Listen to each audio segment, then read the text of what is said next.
Ladies and gentlemen, welcome back to today's video. And in today's video, I'm going to be showing you how to make a really good pickle farm on the donutsmp. This is the Frozen Floss V3 design, and I made it into a 24 modular with a collection system and a dispensing bone meal system according to my beliefs on how it should be made. There's a video link in my description showing you how to make one single module of this farm, and also the schematic link and how to download schematics will also be in the description of this video. So here's my showcase, let's go.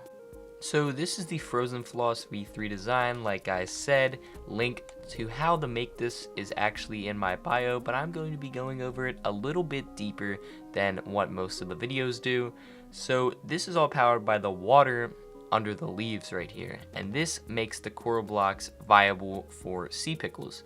It's not by the water above it, because not all of those are source blocks. Most of them are just filler blocks, and there's only about 5 source blocks made in this, so the sea pickles can spawn and the pistons will push it down and won't have a problem with removing source blocks. And once you bone meal these pickles, you can see how many pickles spawn just off one bone meal, and yep, right there, as you can see, the pistons will break all of them and they will slide off the sides. That's what not having the source blocks really benefits for, especially if you're playing on a server not the donutsmp and it does not have the highly stackable items which will automatically stack with each other. Now, this repeater right here must be set on 2 ticks, or else this farm will not work correctly, and it is easily expandable by just putting another observer and a piece of redstone, and you can easily update it to add more farms onto it. Just make sure you have a 2-block gap in between everything. First thing we're going to look at on my version of the farm is actually the repeater clock, which is going to have 2 2-tick repeaters and then a comparator with the signal on at the end. And when you trigger that lever, it'll send signal to these detector rails, which will be picked up by the observers, and you have to make sure these fence gates aren't the same one from the other farm, so you have to have 2 separate types of fence gates. And I actually included a version with more storage. I think it's a lot better if you have a lot of bone meal coming through and you don't want to add too many modules for lag issues, or your PC can't run that many.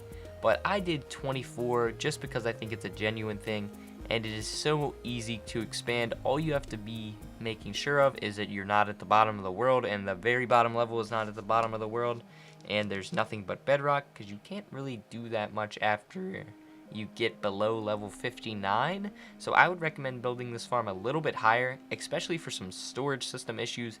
Everything is completely expandable with this farm. Now we're going to look at the bone meal tracks. So they go all the way across the farm, and they actually create a loop. So this loop is fast enough that the items will not despawn by the time they get to the end, and they will start looping again. And by that time, if you're not completely putting more bone meal into it, it should be able to eat enough bone meal where it can just go straight into the front few hoppers. If you do have issues with despawning, it might be because you have a larger farm than what I've made, and I would just try to make a faster track or split it into 2 tracks. That's what I would recommend personally.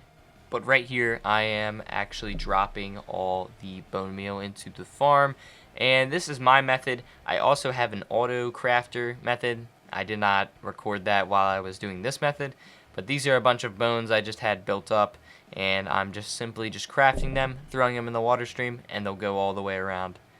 So here's the auto crafter I just mentioned, and if you guys want a tutorial on this, it's really simple. If you get all 6 going, they are the most amazing thing. They save you so much time and energy crafting bones. You can just AFK, and as you can see, all these pickle farms are working, and working really well, to be honest. They produced me about $5 million in about 50k bones, which isn't bad at all. It's the best design. Frozen Floss definitely gets the most pickles per bone meal. And now you can just see me filling some orders. So basically, the best way to get money from pickles, if you don't have really good multipliers in an early game, I would say is to sell to orders. People will buy pickles for over double, almost triple market sell price, and it's really good. You make a lot of profit and that's what I would just recommend for doing. It helped me out a lot, helped me get a little bit of money.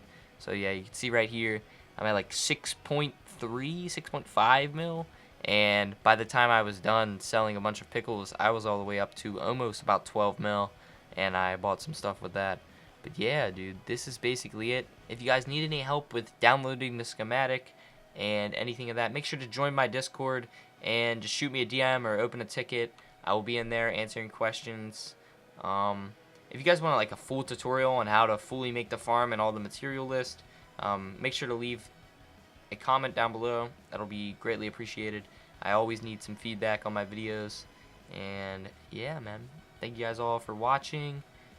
This has been Donut SMP Pickle Farm Best Version V1.